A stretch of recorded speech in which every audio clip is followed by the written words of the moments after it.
एक राजा के यहाँ बुद्ध का जन्म हुआ। पिता ने ज्योतिषियों को बुलाकर भविष्य पूछा। उन्होंने कहा, या तो यह सम्राट होगा और या तो यह साधु होगा। एक तरह से देखा जाए तो सच्चा सम्राट भीतर से साधु ही होता है। जब ज्योतिषियों की भविष्यवाणी राजा ने सुनी तो वे घबरा गए कि मेरा बेटा साधु हो जाए, ऐसा ठीक नहीं होगा। राजा ने पूछा, कोई उपाय बताएं, क्योंकि मैं चाहता हूं कि राजा का पुत्र राजा ही बने। ज्योतिषियों ने मैं कहा कि इसका लालन पालन व पूरा जीवन बड़ी सावधानी में बिताना होगा। अर्थात आपका पुत्र सिद्धार्थ कभी किसी बुरे व्यक्ति को न देखे, कभी किसी बीमार व्यक्ति को न देखे और कभी किसी मरे हुए व्यक्ति को न देखे। जब तक ऐसा होगा तब तक वे राजा ही बने रहेंगे, अगर ऐसा नहीं हुआ तो वे साधु बन जाएंगे।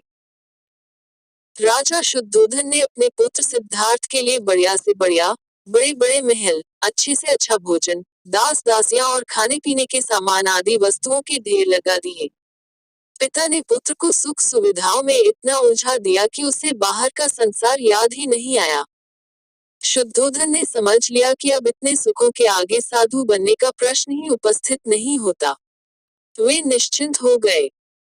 राजा शुद्धोधन ने बिल्कुल पक्की व्यवस्था कर रखी थी कि उनका पुत्र सिद्धार्थ जीवन में कभी भी वृद्ध, बीमार और मृतक व्यक्ति को देख न सके, क्योंकि वे अपने पुत्र को खोना नहीं चाहते थे। सिद्धार्थ का जीवन ऐश्वर्य और सुख सुविधाओं में बीत रहा था। उनके जवान होने पर एक सुंदर कन्या यशोधरा से उनका विवाह हो गया। विवाह हो जाने पर शुद्धोधन की आधी चिंता मिट गई। अब तो शादी हो गई, अब कहाँ जाएगा? अब तो मेरा पुत्र बंधन में बंध गया है, अब उसके कहीं जाने का सवाल ही नहीं उठता। 1 वर्ष बाद बेटे का भी जन्म हो गया। उसका नाम राहुल रखा गया। अब राजा शुद्धोधन को बिल्कुल पक्का विश्वास हो गया कि अब यह कहीं नहीं जा सकता। एक दिन सिद्धार्थ ने कहा कि पिताजी, आज तक मैंने कभी अपनी राजधानी नहीं देखी। आपकी आज्ञा हो तो आज देख आऊं। राजा ने कहा, हाँ हाँ अवश्य जाओ, अपना शहर देख कर आओ। एक सारथी को भी साथ में भेजा गया कि जाओ राजकुमार को राजधानी घुमा फिरा कर लाओ। फिर भी राजा ने चाक चौबंद इंतजाम कर रखा था कि कहीं चूक न हो जाए। सिद्धार्थ के लिए राजधानी के प्रमुख मार्ग खूब सजाए गए थे, पर घूमते घूमते सिद्धार्थ ने थोड़ा उल्टा मार्ग ले लिया। वे उस मार्ग से गुजरने लगे जहां पर तैयारी नहीं थी और आज उनको बहुत आश्चर्य हुआ जब पहली बार उन्होंने एक बूढ़े आदमी को देखा, कमर झुकी हुई, पूरी चमड़ी में झुर्रियां पड़ी थी। वो परेशानी और डक से बेहाल था। उसकी चाल बहुत धीमी थी।